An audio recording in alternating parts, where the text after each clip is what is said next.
Olá, tudo bom? Vamos conversar um pouquinho agora a respeito da falsidade ideológica, sobre o artigo 299 do Código Penal. Olha o que está escrito no 299.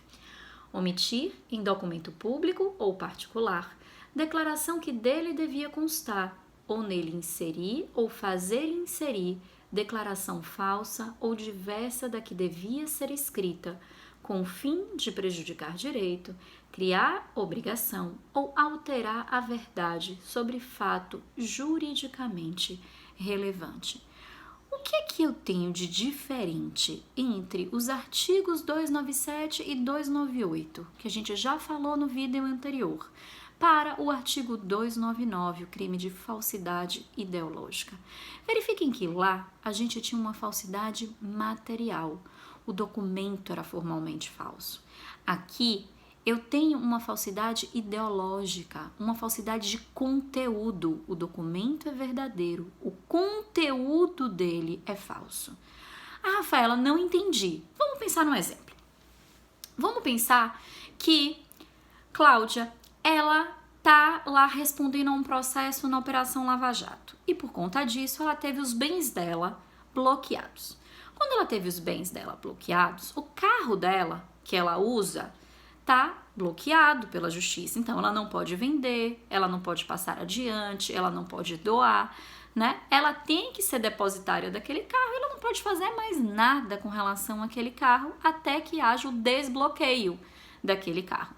E por isso, lá no documento do carro, vai vir uma informação. Esse carro, esse veículo encontra-se bloqueado por força de decisão judicial nos autos do processo número tal. Mais ou menos isso foi estar escrito no documento do carro. Aí Claudinha quer vender esse carro, certo? Ela quer vender o carro. Só que ela não vai conseguir vender o carro com esse documento escrito dessa forma. Ela tem duas possibilidades. Ela pode tentar refazer, criar um documento do carro sem essa informação. Então, ela vai lá para uma impressora, olhar as letrinhas, ver a cor, conseguir um papel oficial para poder imprimir. Então, ela cria um documento falso e aí ela vai estar cometendo um crime de falsificação de documento público, uma falsidade material, como ela também pode ir lá no Detran e, em conluio com algum funcionário, conseguir imprimir um documento sem aquela informação que deveria constar, para ela poder vender aquele documento. Ou aquele documento não, para ela poder vender aquele carro com a prova documental, né? Com aquele documento específico. Olha a diferença entre as duas condutas. No primeiro caso, o documento do carro, ele é completamente falso. No segundo caso, eu tenho um documento que é verdadeiro, que foi emanado do órgão oficial. Só que o conteúdo dele é falso, porque faltou uma informação que era essencial. Nesse segundo caso, eu tenho o crime de falsidade ideológica, tá certo? E aí, esse crime de falsidade ideológica também tem um tipo múltiplo alternativo. Eu também tenho o verbo, omitir a declaração que devia constar, né? Inserir ou fazer inserir.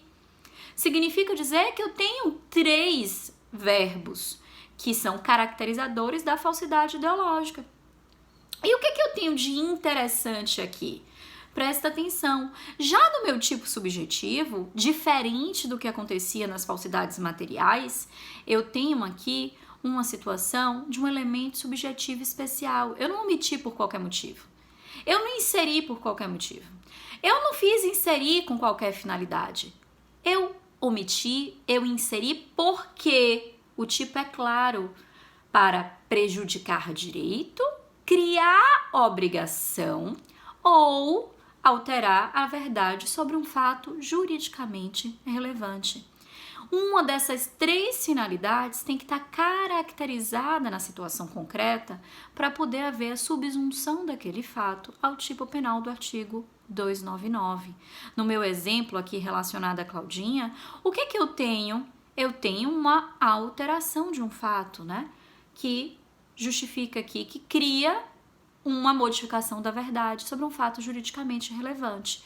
Então, se aquela pessoa que queria comprar meu carro soubesse que aquele carro estava bloqueado, certamente ela não compraria.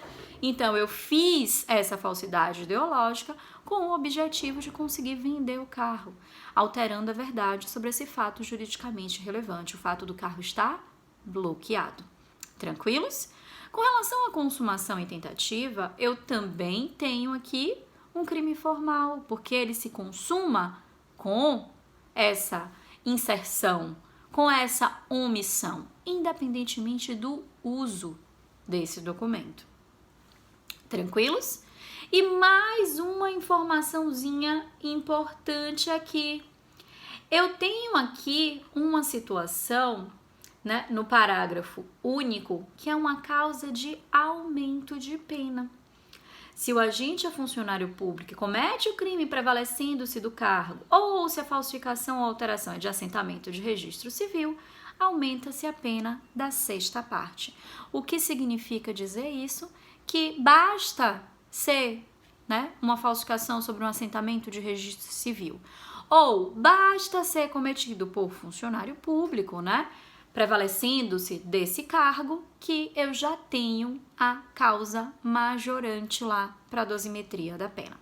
Tranquilos? Até o próximo vídeo. Um abraço!